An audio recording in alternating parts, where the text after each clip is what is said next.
2019 ఎన్నికల్లో వాస్తవంగా Telugu Desam party seat Raghurama Krishna Raju confirm అయ్యింది నరసాపురం నుంచి పార్లమెంట్ స్థానం.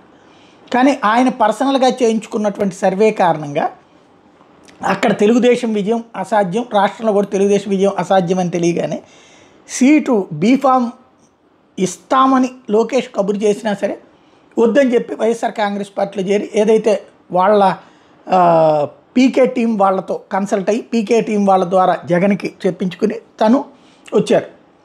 రఘురామకృష్ణరాజు ఆ సీటు సంపాదించారు. ఆయన విజయం కూడా సాధించారు. వాస్తవంగా జగన్ అయితే ఆయన్ని తీసుకోవడం ఇష్టం లేదు, అయినా ఇచ్చారు. అయితే రఘురామకృష్ణరాజు ఆ తర్వాత 6 నెలలు తిరక్కముందే జగన్ మీద వ్యతిరేకత తీవ్రస్థాయిలో విరుచుకుపడడం ప్రారంభించారు. గత 4.5 ఏళ్ల నుంచి ఆయన చేసినటువంటిది తెలిసిందే. ఇప్పుడు ఆయనకి సీటు రావట్లేదని ఆయన నోటితో ఆయనే ఒప్పుకున్నారు.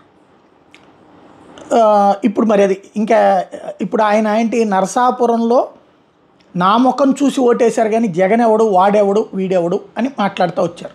Very good. ఇప్పుడు మరి నరసాపురం నుంచి ఇండిపెండెంట్గా పోటీ చేసి గెలుస్తారా? ఇండిపెండెంట్గా పోటీ చేసి గెలవచ్చు కదా. తనను చూసినే ఓట్లు వేశారు కదా క్రిందసారి. ఇప్పుడు ఇంకా పెరిగింది కదా, తన చరిష్మా పెరిగింది, తన శక్తి పెరిగింది, తన స్థాయి పెరిగింది, మరి వేయచ్చు కదా. ఆయన ప్రస్తుతం అయితే తెలుగుదేశంలో ఇంకేదైనా సీటు ఇవ్వమని అడుగుతున్నారన్నటువంటి మాట వినబడుతోంది.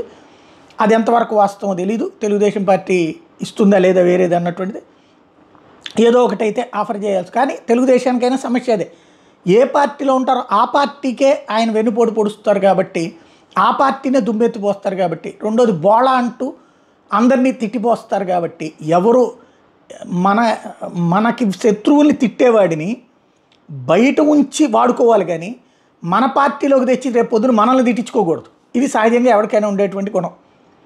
నోరు మంచిదైతే ఊరు మంచిది అవుతుంది అంటారు. ఇప్పుడు ఆయన నోరు ఆయనకి శాపం అయ్యింది. నిజంగా ఆయన్ని చూసి ఆయన నిజమైన పోరాట యోధుడు, ఆయన నిజమైనటువంటి శక్తివంతుడు, ఆయన నిజమైనటువంటి జనం ఆయన్ని చూసి ఓటేశారంటే ఇప్పుడు ఇండిపెండెంట్గా పోటీ చేసి గెలిస్తే హ్యాట్స్ ఆఫ్ చెప్పచ్చు. ఆయన్ని మించిన నాయకుడు ఇంకెవడు లేడని ఒప్పుకోవచ్చు. మరి ఆ ధైర్యం చేస్తారా? చూడాలి.